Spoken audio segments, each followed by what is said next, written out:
C'est le fruit d'une recherche à la fois théorique et pratique. Geneviève Calbris et moi, pendant quelques années, nous avons animé à Besançon un séminaire sur le geste lié à la parole. Dans ce séminaire, il était question de théorie, mais également, comme nous avions la chance au Centre de linguistique appliquée d'avoir des classes, des cours de français et langues étrangères, nous avons pu faire un lien entre théorie et pratique.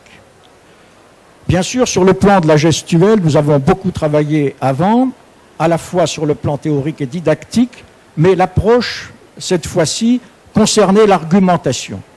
Concernait l'argumentation, pourquoi?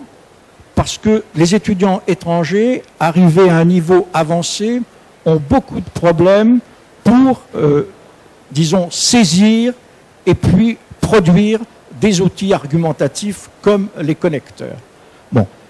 La recherche théorique en gestuelle nous a fait comprendre que non seulement que le geste faisait plus qu'accompagner la parole, il faisait plus parce que quand nous parlons, tout le corps produit du sens. Nos mimiques, nos gestes, tous nos mouvements, tout donc sert à une production langagière. Mais ce qui a été découvert dans les recherches les plus récentes, c'est que justement, faisant partie de cette production langagière, ce que le mot ne pouvait pas faire voir, le geste le pouvait. N'est-ce pas?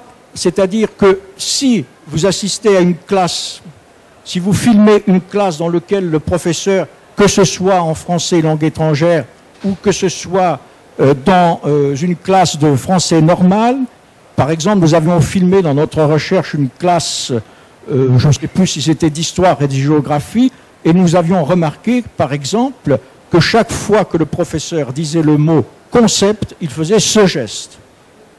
Or, si nous regardons bien ce geste, nous avons ici, dans concept, nous avons quelque chose de très fin, c'est un aboutissement. Donc, que se passe-t-il dans celui qui regarde le geste?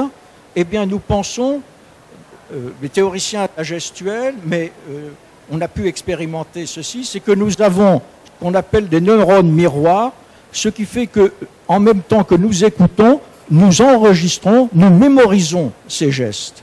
Donc, il est bien évident que cela nous aide à comprendre.